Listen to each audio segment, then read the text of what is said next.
Жарық, құрметті ағайындар, достар, әріптестер, қазақ елі. Әуелі амандасып алайын. Сіздердің сұрақтарыңыз келгенше.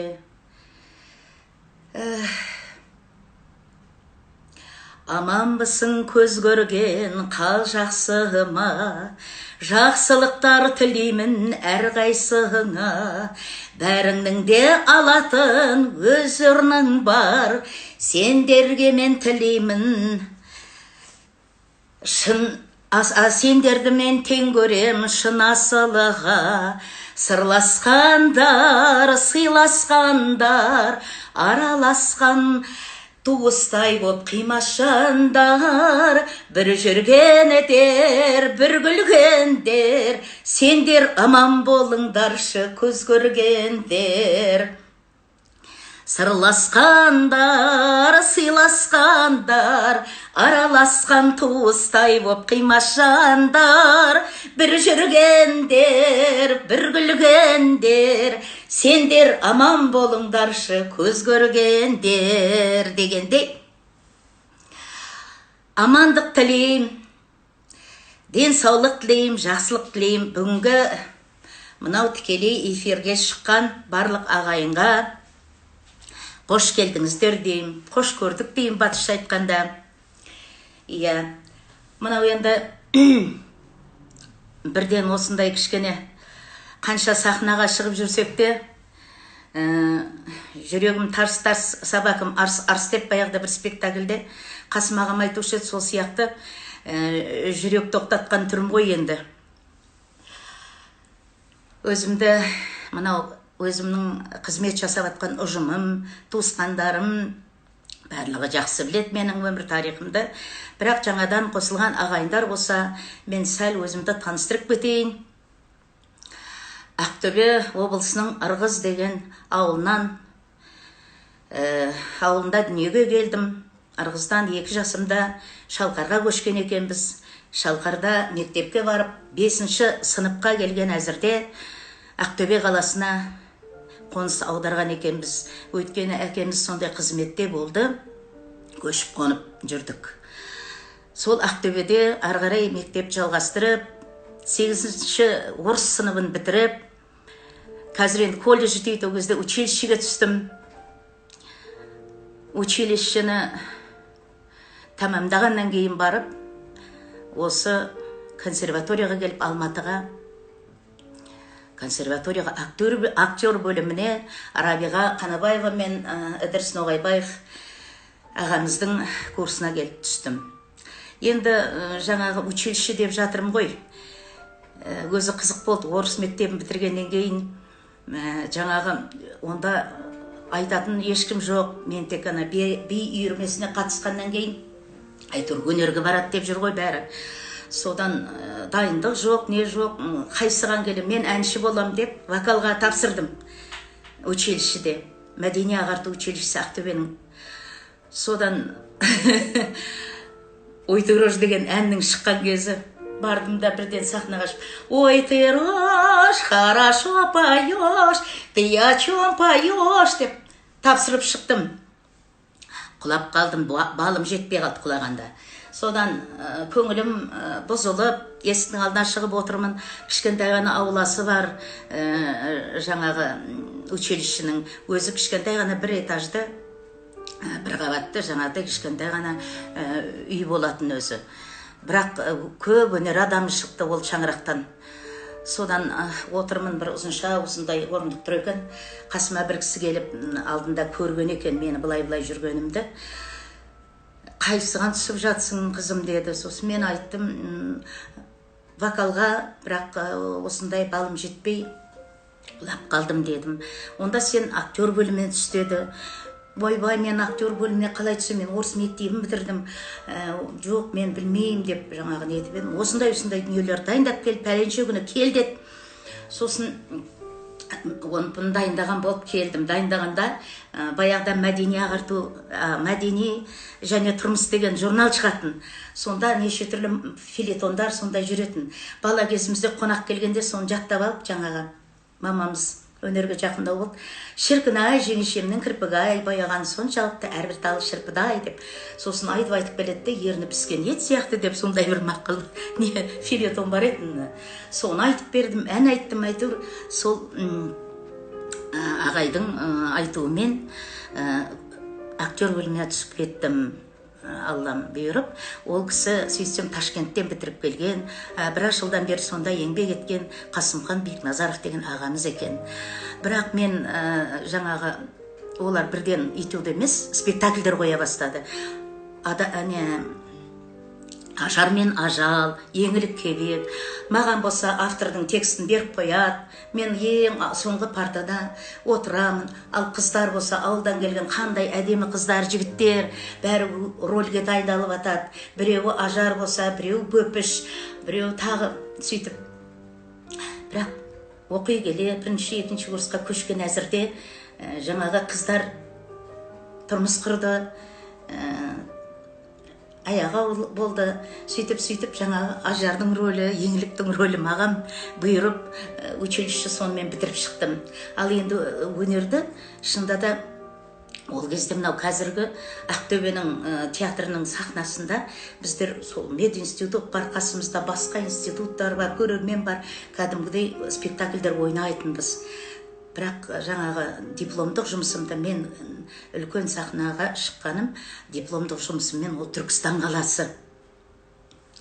Ол кезде мынау атамыздың жаңағы кесенесі бәрі ашық, сол жерде жүреміз, төбесіне шығамыз, суретке түсеміз. Енді бедеу деген спектакль қойдық. Бір ай сол жерде жатып практика өтіп, екі қыз болып.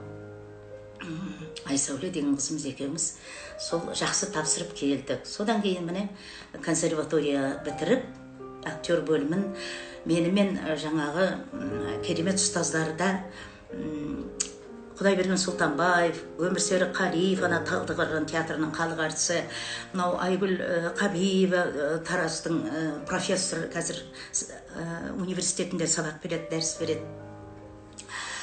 Тоқсын Құлыбеков, Уайс Сұлтанғазин, өкінішке орай осы жігіттеріміздің бәрі де жоқ. Ол басында Хамид деген жігітіміз болатын, Жұмахан деген азамат болатын, халық әртісі Ләззат Сүйіндікова апамыздың баласы. Жігіттер өте ерте кетіп қалды. Жатқан жер жайлы болсын, топырақ торқа болсын. Енді жақсы бітіріп шықтық. Не дейін, содан бері міне үшінші курстың аяғына келген әзірде дипломдық жұмысым менің Шыңғыс Айтматовтың Жәмиласы болды. Сол Жәмилада сосын забавный случай Гальдонидің Жанинаны ойнайым. Сол кездегі Тюз театрының Ғабит Мүсірепов театры емес, сол кезде жасөспірімдер балалар театры орыс труппасымен біргеміз. Сол театрдың режиссері Виктор Станиславович Пұсырманов деген кісі дипломдық жұмыстарымды көріп, мені театрға шақырды. Оқып жүргенде қаладан келген Қылжақбас деген спектакльге. Онда енді ғана бітіріп келген Досхан бар, мен бар, Нұрғанат, Раиса Мұхамедиярова, Таня Ақапова. Бәріміз ойнадық сол спектакльді. Міне сөйтіп 46 жыл өтіп кетіпті. Үлкенді кішілер рөлдер ойнадық, әйтеуір жүрміз.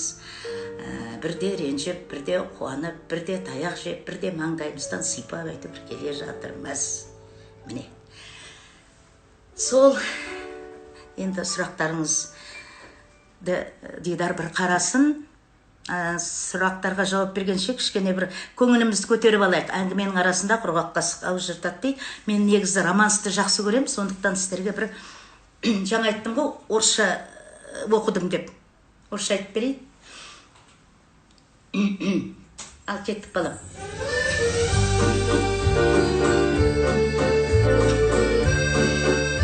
Эй-я!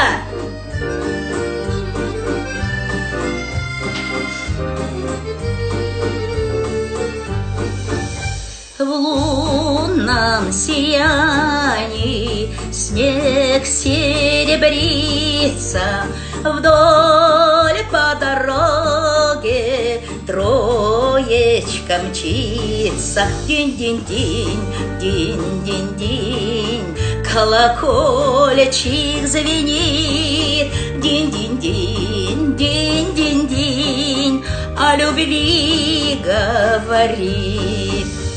В лунном сиянии ранней весною вспомнили встречи, друг мой, с тобою. Колокольчиком твой юный голос звенел, динь-динь-динь, динь-динь-динь, о любви говорил.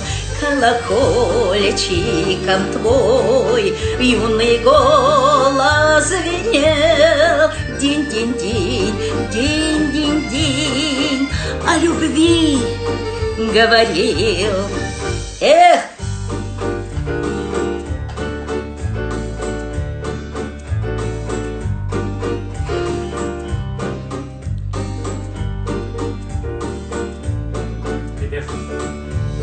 Кеттік. Вспомнился зал мне шумной толпою, личико милой с белой фатою. Динь-динь-динь, динь-динь-динь, звон бокалов звучит. Динь-динь-динь, с молодою женой твой соперник стоит. Динь-динь-динь, динь-динь-динь, звон бокалов звенит. С молодою женой твой соперник стоит. Вот так.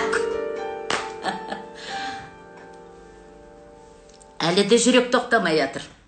Так, балам не дейді? Халқым, жұртым. Актрисаның монологы дейді. Ай, актрисаның монологы. Рахмет жаным, жарты эфирімді алып кетеді. Оны көрерміз енді, уақыт қалып жатса, жаным. Рұқсат болса, сұрақтарына жақтан оқиын. Иә, сұрақтарды оқи бер, балам. Так. Не дейді?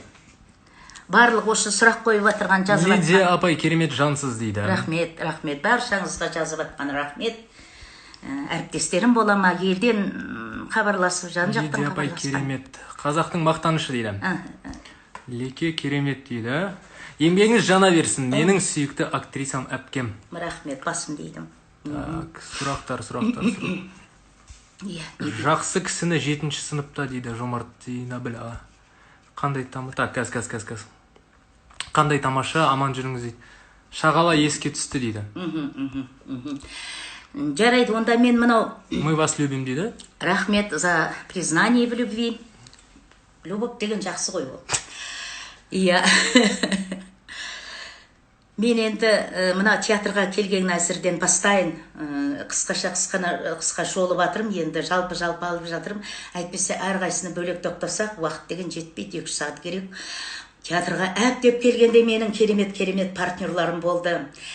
Екі театрда да, ешқандай театрда да ондай үн жоқ, ондай қазақ мелодиясы жоқ.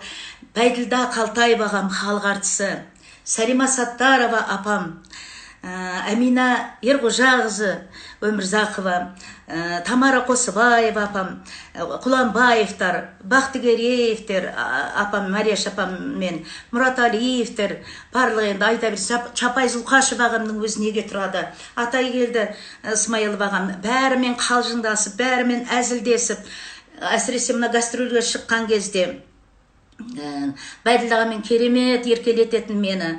Барлық бұрынғы актрисалығына Роза апамдардың қатарына сендер талақ еттім деп маған жаңағы мені қатты еркелететін кеткенше. Қасым ағамның өзі қандай міне бөлек. Ол кісі кете кеткенше мені қыз деп кетті. Әрине басында бәрін елегінен өткізіп алады, бір сынап алады, біздерді сывап алады. Одан кейін маған өмір бақи туған күнім болсын, премьерам болсын, бір анау «Жизнь великих женщин 20 века» деген бір кітап әкеп беріп тұрады. Библиотека жиналды кәдімгідей ол кісіге. Жандарым жатқан жері жайлы болсын, барлығының алтындарым. Одан кейін өзімнің қатарым, айттым ғой жаңағы алдыңғы буын қандай. Роза апай бар, Алтынбек аға бар, Чапай ағам бар, Марияш тетелерім бар. Оны келіп, олар бұрынғылардың туын жұқпай келіп, алып келіп, енді одан кейін біздер жалғасып кеттік. Мына Ғазиза, Тосқан, Нұрғанат, біздер келдік, Гүлжамал келді, одан кейін Айдос, Тұрсын, Тортай, Жақсыбек, Қадырбек. Енді бұл азаматшалардың да әрқайсы бір тұлға. Қазір театр өнерін қандай ұстап жүр, режиссураға кеткендері бар. Сондықтан жақсы осы жігіттермен қыздармен спектакльдер ойнадық. Талай дүниелер басымыздан өтті, енді бір жақсы өмір өтті. Жалпы бұл кезде қайнаған өмір еді ғой. Мынау Желтоқсан көшесінде бұрын Мира дейтін біз көшенің басында, бәріміз сосулька дейміз оны, үлкен ғимарат тұрды. Онда жаңа спектакльдер қойылып жатады, хабарлар жазылып жатады. Одан төмен түсемізді қазіргі мынау Қазақстан телеарнасы, одан әрі радио, соның барлығын ортасынан 2-ге дейін жүреміз. 2-де театрға жаңағы шыққаннан кейін сюжет жүреміз, одан кейін дубляжға кетеміз. Түнгі сағат 2-де дубляждан келеміз, сөйтіп қайнаған өмір. Арасында парад жүргізді мен 14 жылдай. Ол да бір қызық дүние екен. Парадты әрдайым Әнуар аға Молдабеков бастайды. Қар жауып тұрсын, жел болсын, осы мынау ол кезде 99-100 лозунгілер. Ол қандай қиын саяси лозунгілер. Дірілдеп, қалшылап бәріміз микрофон деген сонда Әнуар ағам бүйтіп бастап береді. Ары қарай біз жалғастырып кетеміз әйтеуір. 1 май жасасын, жаңағы 7 ноябрь жасасын деп, ұлы Октябрь революциясының 50 жылдығы жасасын деп айғайлап, міне 14 жыл жүріп біз жерде. Сондықтан бар жерде қазір мысалы гонорар деп жатамыз, басқа деп жатамыз, өзді шапқылап, оны да ойламайды екенбіз. Бірақ соның барлығы мектеп, соның бәрі көп дүниеге үйретеді. Ай, жандарым ай, енді не дейді мына жерде, не сұрақ болып жатыр? Сүйікті рөлім дейді. Сүйікті рөлім дейсің. Бастағанда ең бірінші сол қай рөл болмасын, іштен шыққан шұбар жылан деп, іштен шыққаннан кейін оны толғатып қанша жүресің. Жақсы рөлдерім болды. Мынау қаладан келін Қылжақбасты айттым, жаңа Әмин апайлар қандай керемет жасады соны. Алғашқы рөлім болғасын айтып отырмын енді. Чайкада Машаны ойнадым, Іске сәт қыздарда бұлбұлды ойнадым, өзімді іздеп жүрмін деген Есмұхан аға Обаев қойды, Ролан Сейсенбаев екеуі жазған екен. Анда Айсұлуды ойнадым. Одан кейін Ләззат махаббат мұңында, ең әдемі келіншек. Мына пай жас жұбайлардың өзі біздер үшін арнап, жаңағы Ғазизаға, маған, Гүлжамалдарға біздерге арнап жазылған дүние. Мұхаммед Қали Қасенов ағамыз бар тұғын, драматург, өзі бізде завлит болды. Ол кісі осы біздің бірге жүріп, сол кісінің кухнясы бар, дачасы бар, сөйтіп жүріп біртіндеп жазылған дүние. Ол пай жас жұбайлар ай. Қазір енді жастар ойнап жатыр, ол басқаша қойылым. Не деп айтайын енді, одан кейін... Актриса болмағанда кім болар едіңіз дейді. Қазір Гамлетім бар, одан кейін ең әдемі келіншегім бар, күні кеше құлагер келіп жатыр. Менің бірақ өкінетінім, өкінішті емес енді, маған айтар енді не ойнады деп. Мен өзімнің жаңағы замандастарымның көп рөлін ойнадым. Орысы бар, қазағы бар. Анау кемпірден қалай құтыламыз, Моя дорогая Памела, өте күрделі рөлдердің бірі. Алтын ажал, Иранғайыптың өте қиын рөл. Ол деген анау үсті басының бәрі жыртылып, әбден анау полдың қос тырнағыңа дейін жыртылып, полды тырналап барып көрге түскенше қандай көктер ақтер. Иранғайыптың сөздері, анау нешінші ғасырдағы сөздер тауып алады ғой ол, және өлеңмен. Ол спектакльді ойнап шыққанша өліп бітетінсің. Енді сондықтан рөлдердің бөліп жаратын ештеңесі жоқ.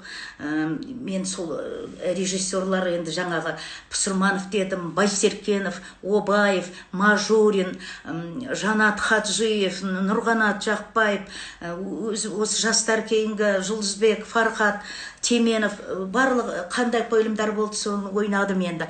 Бірақ мен еңлікті ойнаған жоқпын. Алматыға келіп, үлкен сахнада Қарагөзді ойнағаным жоқ. Ақтоқты бұйырмай кетті, мен данып қойды.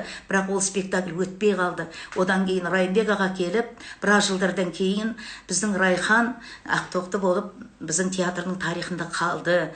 Қарагөзді ойнағаным жоқ. Бірақ қолымнан келгенше осы өнерде еңбек етіп жүрмін, адал еңбегімді, адал наным жеп жүрмін деп ойлап жүрмін.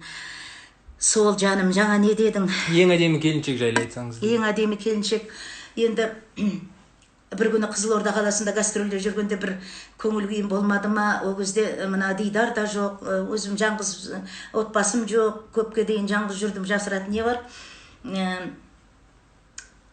Қазір енді таксимен көп жүрмін ғой, соны жігіттер айтады, ой баяғыда сізге қашан кеттік, айта алмайды деп. Енді несін айтып отырсың, шырағым, 40-қа дейін күтіп жүрдім ғой сендер, қашан айтады деп. Сонымен сол сияқты бір жиналыс болып, соны енді неше түрлі әңгімелер болған болу керек, сонда үндемей отырып, тек көзімнің жасы төгіле берді. Сонда былай шығып, кейін айтады, оны Сұлтанәлі Балғабаев ағатайымыз айтады ғой. Сол күні менде бір ой келді дейді. Соншалықты сол отырғанда бір қайнаған ішіндегі өмір, көзіңдегі мұң дейді, енді барлығын көрдім мен сол күнде. Сөйтіп артында, сахнаның артында маған қарап жүріп, өміріме көз салып жүріп, сөйтіп туған дүние жаным Сұлтекеңе 100 жасаңыз деймін. Оның алдында қыз 20-ға толғанда деген спектаклін ойнадым, Гауһарды. Басында берген жоқ ол рөлді де маған, бірақ кейін бір вот жасалып сонда ойнап кеттім мен. Сонда арпалысып осы керемет екі жақтап отырып алып осы не болатын, жаңағы тартыс болатын керемет сол спектакльде. Сол қыз 20-ны кейін айтам ғой, қыз 20-ны ойнадым, аға қыз 40-қа келгенде қашан жазып бересіз маған деп. Сөйтіп әйтеуір бұйырған рөлдерді ойнап жатырмыз. Не дедің балам? Жас актрисаларға айтар өсиетіңіз дейді. Өсиетім жас актрисалар жаным, бәрі өздері біледі, бәрі өнер институтын бітіріп келген, рөлдер ойнап жатыр. Бірақ енді көріп жатсақ бір көмектескіміз кеп тұрады. Оны бір я кемтейін, я кемсітейін деп айтпайсың. Шіркін-ай, мына жер ана жинаған тәжірибең бар ғой, ән жері жақсы болсын, мына жер жақсы болсын деп айтасың. Біреу қабылдап жатады, біреу қабылдамайды. Сонда кейін тартқаншақтап, жарайды, айтпай-ақ қояйын, әнелейін дейді. Біз жұмсақ айтамыз қазір. Баяғыда партия, комсомол деген бар. Тура ертең сдачаның алдында сағып алатын Әмин апам, Аққағаз апайлар, осы Роза апайлар, Әшірбеков, бәрі осы айтқанда осы. Жерден алып жерге салып көзіңнің сорасын ағызып жіберетін. Вот сонымен өстік, Құдайға шүкір, жаман болған жоқпыз. Сол не деді? Тағы да не дейміз? Так, сізге жететін актриса жоқ, халық сүйсініп тыңдайды жаным дейді. Рахмет жаным. Ұстаздықты жақсы бастап едіңіз, әзірге шәкірт тәрбиелеуге қалай қарайсыз?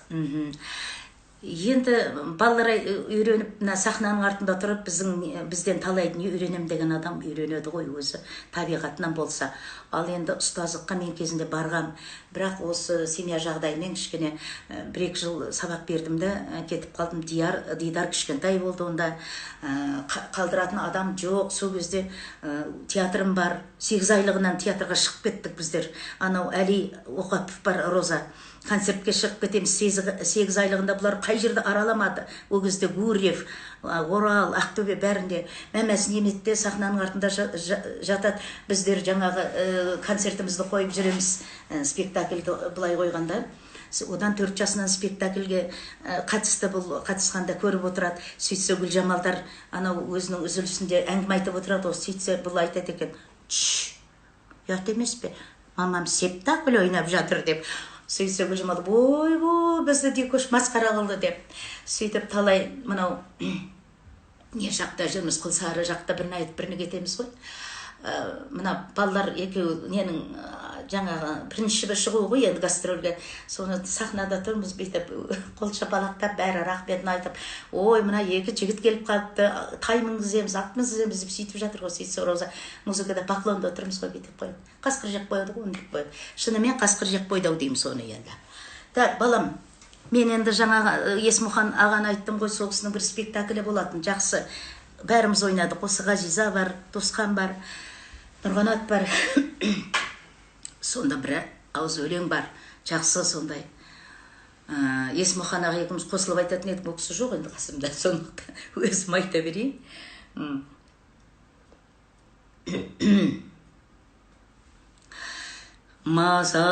Мазалар-ау, сан қилы сұрақ сені, шіркін сол күн қайтадан гүл атса еді, кеш тапқаным болса да кешірімді, неге ерте жоғалттым бірақ сені, кеш тапқаным болса да кешірімді, неге ерте жоғалттым бірақ сені. Аңсармын, сағынармын, жылдарға бағынармын. Мынау дархан өмірде аяулым-ау, сынамай ма өзінше бағынар кім. Мынау дархан өмірде аяулым-ау, сынамай ма өзінше бағынар кім. Сені сүйіп өзгенің жанды бағы, менің миым соны ойлап қалжырады. Бақыттаса сүйгенің қуан дейтін біреулердің шығарған сандырағы, ақыл көйлер соны айтып ұрандайды. Қу молдадай сандалған құран жайлы, шын сүйген, жан сүйген өзгелерден не десең де қызғанбай тұра алмайды. Сезермісің, қанша күн жолықпадық, қиналамын кейде оны көріп қалып, соны тастап, дәл қазір келсең маған, сүйер едім бұрынғыша өліп талып, еш күнәңді бетіңе баспас едім, мылжыңдарға құлақ таспас едім. Су сепсе де лапылдап өршеленген бұл нағылған мендегі қас-қас есім, деген екен Фариза апам бар қыздардың атынан. Так. Балам, қандай сұрақтар келді? Мына Дидар ал сұрақ отыр. Лида тәте во дейді, рахмет. Так. Так. Ең бастысы сізге зор денсаулық тілейміз. Қалғанның барлығы Құдайға шүкір бар сізде, Дидарға сәлем дейді. Рахмет. Так. Мына жерде жаңа күшті сұрақ болды. Да, қарап шық, балам, күшті сұрақтар жіберме. Так. Так, не дейді? Кезінде... Так. Сіздердің кезіңіздегі әзіл-сықақта мән бар еді, бұл күнгі әзіл театрына деген көзқарасыңыз? Ол кезде жазған адамдар бөлек еді. Сосын көп әзіл-сықақ театры жоқ еді. Бәрі осы бүгінгідей барлық дастархан жайып қойып тұрып ойбай тамаша болады деп дайындалатын. Ол кезде жаңағы айттым ғой, актерлар басқа жүгіріс жоқ. Бар жанын тәнін жаңағы тамашаға салады. Ол кезде тиын тебен бермейтін біздерге.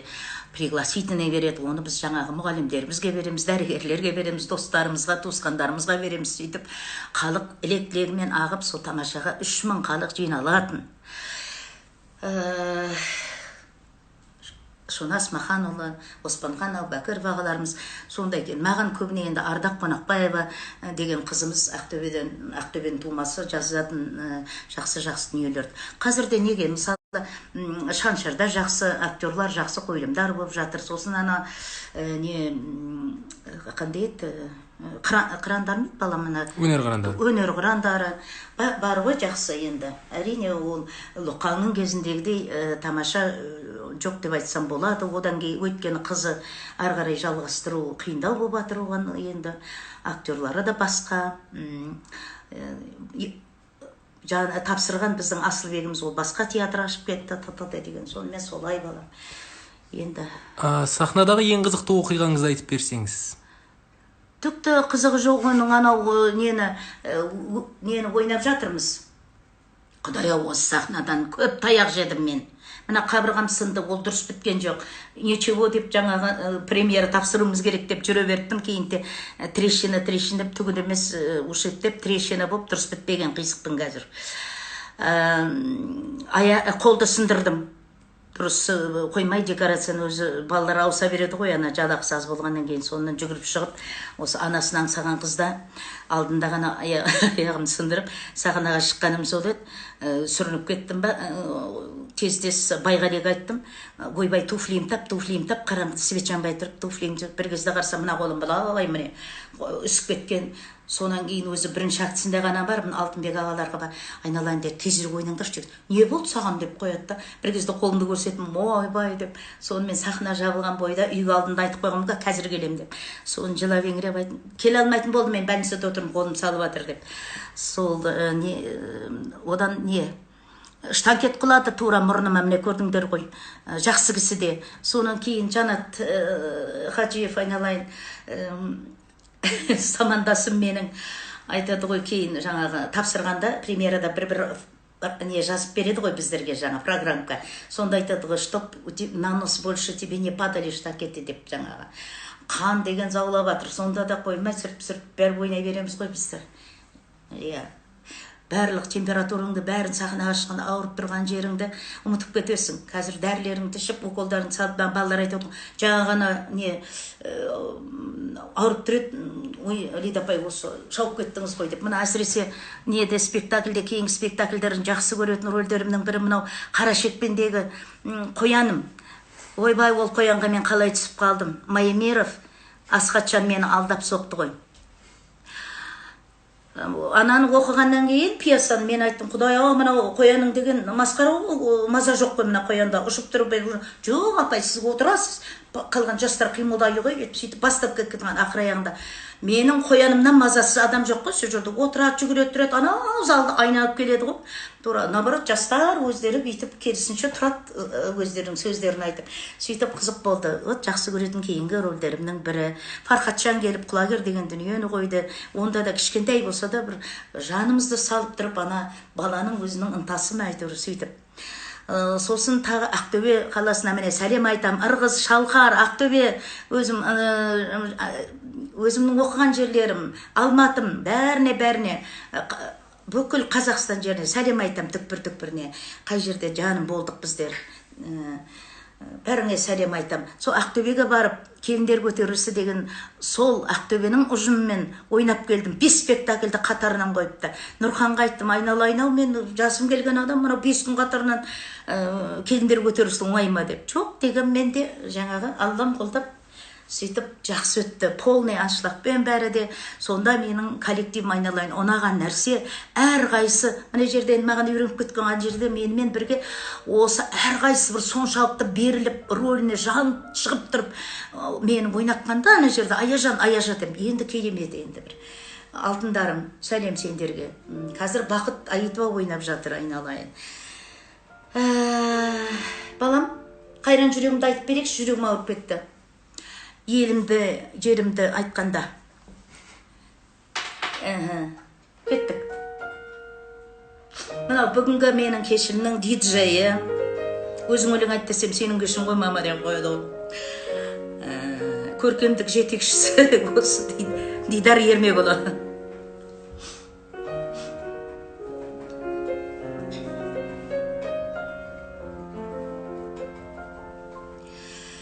Қайран менің жүрегім, жас жүрегім, көктем едің, бір кезде тасқын едің. Жастық дәурен жалтақтап, қарайлайсың, сен ойласам ұйқымда қашты менің жас жүрегім. Жастық дәурен жалтақтап қарайлайсың, сен ойласам ұйқымда қашты менің жас жүрегім. Дәрмен бар ма жаным ау саған жетіп, қарайлайсың жас дәурен маған бекер. Сенде тоқтап қаларсың сыршыл жүрек, аққан жылмен зымырап заманды өтер, заманды өтер. Сенде тоқтап қаларсың сыршыл жүрек, аққан жылмен зымырап заманды өтер, заманды өтер. Өкінбеймін күн сулап өте берсін, кейінгілер жүрегім мені көрсін. Жүрмін ана, көп жаннан сағым сынып, қиналамын кетердей жаным шығып. Мен ешкімге зұлымдық жасамадым, қайта қолымды ұсындым барым шығып. Болмысымды зерттеп ап ол ақырын тасаланып бастайды оқ атуын. Біледі олар мені тек жалғандықпен жаралауға, жасқауға болатынын. Адамдарға сендім мен таңдамадым, өкінемін кейіннен алданамын. Көре алмайды қатарға қосқандарым, нысанасы болдым мен сан жаланың.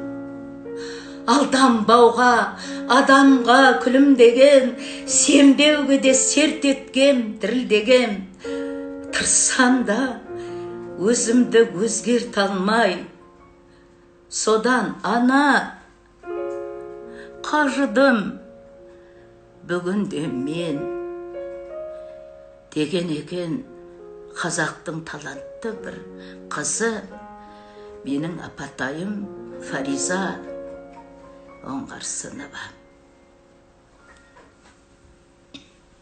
Так, балалар, қандай сұрақ бар дейдар? Қарап отыр балам. Сұрақ көп. Сұрақ көп болса, комплимент айтқандарына рахмет, бірақ сұрақ болса айтты. Көп әншілер үйренсе ғой, сізден жүзесаңыз денсаулығыңыз мықты болсын дейді. Рахмет. Мынау қазақтың небір әдемі әндері бар ғой, сол бірақ ән ретінде айтылып кетеді. Мына Пугачеваның әндері неге әрқайсы мини-спектакль, не болып кетеді. Жаңағы әдемі болып, сол сияқты қойылым сияқты болып бір әнді айтпау керек. Сөзбен айтып берген сияқты айту керек қой, көңілге жеткіз. Мына домбыра менің 96-ға қараған шағында былтыр осы 5-6 ай бұрын дүние салған әкемнің домбырасы. Негізі совет үкіметінің шыққан ғой. Енді қазір мынау әнге келмес дегенмен де мен домбыра тартпаймын. Жай осы айтып көрсетіп сол кетерінде маған домбыра сенде болсыншы деп маған тастап кетті. Ол кісі міне кете кеткенше біздің Гүлжамал Қазақбаеваға ғашық еді. Бірақ кейін кездерде Гүлекең звондамай қойды ма? Жарай, телефонын алып тастадым деді ғой кейін 90-ға келген шағында. Гүлеке, еске салып отырайын. Келіп тұрма балам, мен осы.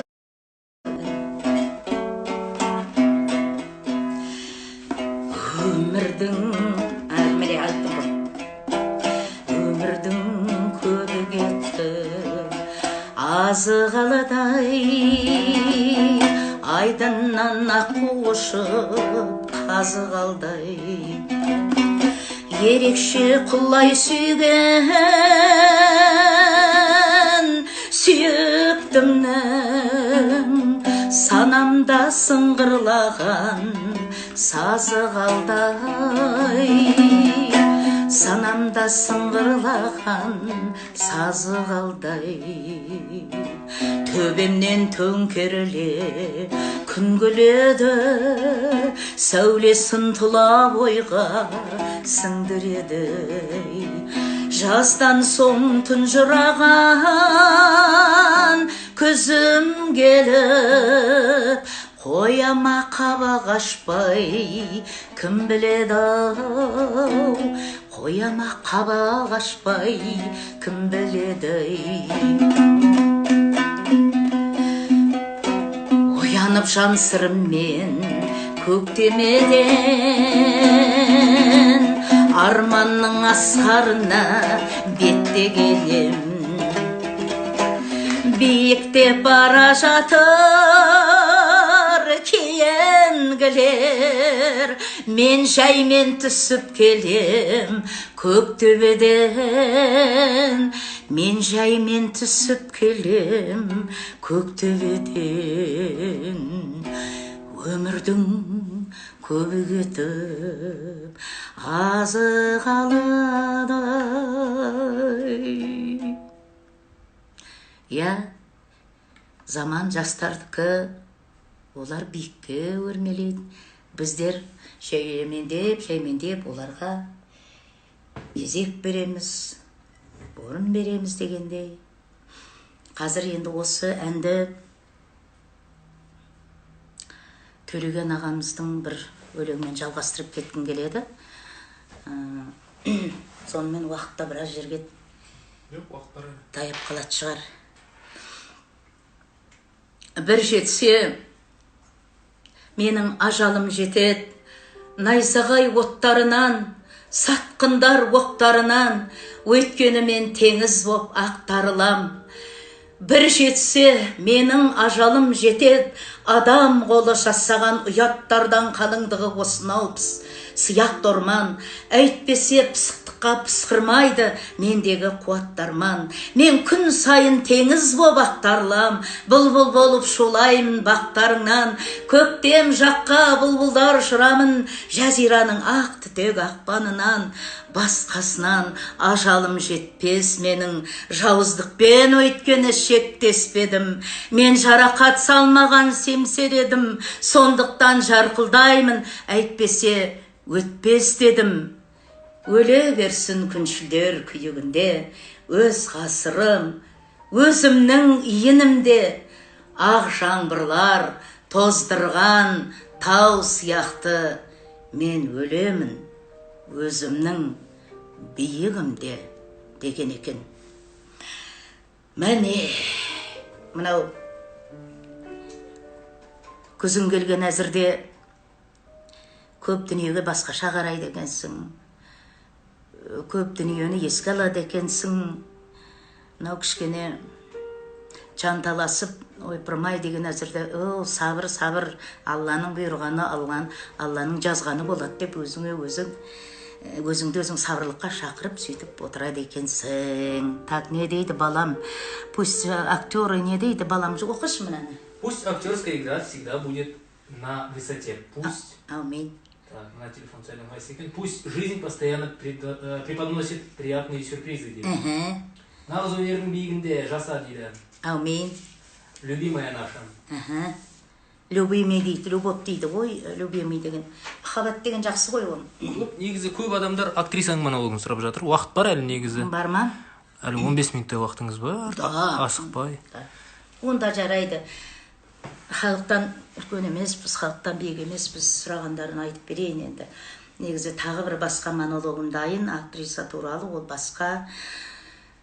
Мынау енді өздеріңнің жүректеріңнен бойып тұрып орын алған дүние, сондықтан айтып берейін енді. Ұмытып қалмасам, мына отырып айтқан бір бөлек екен, ана сахнада жүріп тұрып, сермеп тұрып айтқан бір бөлек екен да, біліп отырғанды ұмытып отырсың ғой қазір енді. Зрителей манит и дразнит табличка «Аншлаг указ». Сегодня в театре праздник, премьера сегодня у нас. И, кажется, зал не дышит, все замерло в тишине. Актриса со сцены вышла и прислонилась к стене. Что с вами? Может быть, вы нездоровы? Нет, ничего, пройдет. Снова выходит на сцену, играет она и поет. Скромненький синий платочек падал с опущенных плеч. Ты провожала и обещала синий платочек сберечь. Порой ночной мы распрощались с тобой. Нет больше ночи, где ж ты, платочек, милый, желанный, родной. 2 акта сыграла актриса и всех восхитила игрой. А дома тяжелый приступ, у дочки ее больной. Там дома старик-профессор, но как неспокойно ей. Скорей бы кончалась пьеса, скорей бы домой, скорей. Звонок прозвенел тревожно, дежурная трубку сняла. Да? Да-да. Вы ей позвоните позже. Что? Что? То есть, как умерла? Актриса, идя со сцены, услышала эту фразу. И вдруг покачнулись стены, и все покачнулось разом. В кулисах столпились люди, пришел режиссер из зала. Дальше играть не будем. Не будем, тихо сказал он. Актриса глаза открыла и слезы, смахнув с лица, сказала, вернее спросила: попробуй до конца. Как дети ревели в кулисах рабочие и гримеры. Играла актриса, играла, и тон задавала партнерам. Когда об артистах где-то сплетню услышу липучую, я вспоминаю этот недавний случай. Скромненький синий платочек падал с опущенных плеч. Ты провожала и обещала синий платочек сберечь. Порой ночной мы распрощались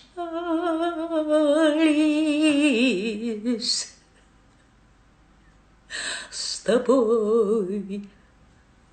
Нет больше ночек, где ж ты, платочек, милый, желанный, родной.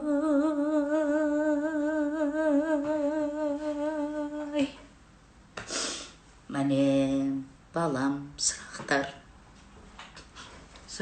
риза болған шығарсыздар деп отырмын. Енді сұрақтарыңыз болса. Даже сквозь экран мурашки по всему телу дейді. Рахмет, жаным. Бұл монолог дәл сіздің өміріңізден алынғандай дейді. Құдай балаларым аман болсын. Жаңа махаббат деп атсыңдар ғой. Махаббат деген, енді мен қазір деп соқып жатпайын, әртүрлі болады деп. Любви все возрасты покорный деп жаңағы күлкі болсын. Мен жаңағы бір Рубальскаяның өлеңі бар. Дидарға оқимын десем, мама қыш қайдағын айтпайды дейді ғой. Годы идут, годы движутся, челюсть вставлена, трудно дышится. Гляну в зеркальце, одна кручина, шея в складках, лицо в морщинах. Ой, вдаль не вижу, вблизи как безрукая, не то дальнезоркая, не то близорукая. Туфли куплю, в журнале копия. Носить не могу, плоскостопие. И слух стал намного ниже. Пошлют подальше, иду поближе. Нам Пушкин пел очень упорно. Любви все возрасты покорны. Мол, и в старости на любовь есть сила. Но я вам скажу, не тут-то было. Хочу кокетничать, глазки в пол, а лезу в сумочку, где валидол. Ой, к мужчине в объятия хочется броситься. Да мешает, все мешает, очки на переносице. А память стала низкого качества. Вот зачем легла к нему, забыла начисто. Одно утешение со мною повсюду. Я хуже, чем было, но лучше, чем буду, дейді. Сол сияқты махаббат енді болады ғой, әртүрлі махаббат. У меня есть мужчина. Еще какой мужчина, Жан. Келіп құшақтап құлағыма әжека дегендер, ой, есімнен танып, Дидартай қазір қалды жайына. Есімнен танып, әжека дегенде, жүрегім езіліп, эйфория болам. Сол жандарым, енді баяғыда осы Дидар дегеннен шығып атыр ғой, уақыт болса айтайын, сұрақ болмаса. Мынау менің алғашқы жаңағы ең әдемі келіншектегі партнерларымның бірі Байғали Есенәлиевтің бір өлеңін тауып алдым кеше қарап отырып осы дүниелерімді не істесем екен дегенде. Сонда осы ең әдемі келіншектің шыққан кезі Дидар туған, репетицияға Дидарды көтеріп барам, осы сонда жазды осы Байғали Есенәлиев, айналайын. Жақсы ойнады ол да мен партнерімді. Өнеріне өз халқы табынғанда, атақ сұрап арлы жалынған ба, өнерпаздың кеудесін аттап өтіп, бәйге моншақ есекке тағылғанда, жүректен қан тамшылап егілгенде, бұл өмірде дос жоғын сезінгенде, атың өшкір жалғандық, жаның дезіп, өкпелесіп жүргенде өмірмен де, қиындықтан қабырған қайысқанда, күн еңкейіп бесінге ауысқанда, демеу болып тағы бір қазақ келді, тілеулестер алақан жайысқанда, жабыққанда жаныңыздан табылсын, қайғы мұңнан қабағыңыз арылсын, Дидар болсын бұл тілек мақтанышың, періштенің құлағына шалынсын, сәлеммен Байғали Есенәлиев деп жазып жіберген екен. Бұл өлеңнің шыққанына да міне 28 жыл болыпты. Дидар туғанда жазылған дүние. Жаным, жан жақтағы сол достарым, театрдан кеткені бар, басқасы бар. Ой, рахмет. Бүткіл Әуезов театрындағы біздің қыздарға, жігіттерге бәріне сәлем айтамын. Жалпы халқыма, еліме, жандарым, барға риза боласыздар. Шында да мынау сахнада бір спектакль ойнау жеңілдеу екен мынадан. Көптер ақтер болдық, мына қан қысымыз көтеріліп кетті. Отырып алып сөйлеу деген. Амандық тілеймін. Мынау да бір қызық болды. 70-ке кеп жақындап қалдық. Бұндайды көрмеппін. Мен аны карточканы көрген адаммын жалпы. Баяғыда анау алаңға барып Ақтөбеде бір карточкамен мынандай 2 көсек наннан таңертең кешке дейін тұрып алып қайтатынмын. Соны көрген, бірақ осындай 2 үйде отырған ондайды көрмеппін енді. Сондықтан осыдан аман есен өтіп, ел аман заман тыныш болып, мынау бағана айттым ғой, Иранғайыптың бір керемет жақсы дүниесінде ойнадым деп. Сонда ол кісі біраз айтып кетеді, соңғы монологында балалармен арпалысып келеді, сынбе дейді. Естеріңді ұстаңдар, жететұғын ағайынның түбіне, алауыздық дейтін өлмес дұшпан бар. Мен білетін қарғыстың ең жаманы, бірікпесін бастарың 3-ке бөлін. Мен білетін алғыстың ең жақсысы, артсын мәңгі бірлігің, күш кемелің. Бірігіңдер, ұлдарым, бірігіңдер деп өрмелеп барып өзі көруге түсіп кетеді. Міне сондай, міне ауыз бірлік болсын елімізде, ынтымақ мол болсын. Қазақ елі өсіп өніп өркендеп көркейе берейік, жандарым, мен не дейік. Біз енді өзіміздің өнеріміз арқылы атсалысамыз соған, басқа дүние қолымыздан келмейді. Бағана біреу сұрақ қойыпты ғой, актриса болмасаңыз кім болар едіңіз деп. Мен не екенін білмеймін, кішкентай кезімізде енді гитара тартып, атқа мініп, сондайды армандаушым, тым болмаса таксист болам деп. 60-ға жақындап қалғанда машина үйрендім, инструктормен қалада біраз жүрдім, театрға дейін барып қайттым, одан кейін қоя қойдым, айналайын өзім. Жасы келгенде үйренген қиын екен, Дидарға бердім, барымды салып, осы Дидар машина алып, сол айдап жүр, жаным 20-ға келгенде отырғыздым. Сол не болды балам? ақ болып қалады қазір өзі бітеді. Сондықтан аман болайық, сау болайық, жаным. Не дейміз? Көріскенше күн жақсы болсын. Жаңағы әңгімемде айтылмай кеткен актерлар, талантты жастар бар. Олар қазір рөлдер ойнаған, былай тұрсын, спектакльдер қойып жатыр. Бізден кейінгі мынау Райхандар, Лизалар, Рахмандар, анау Раушандар, барлығы.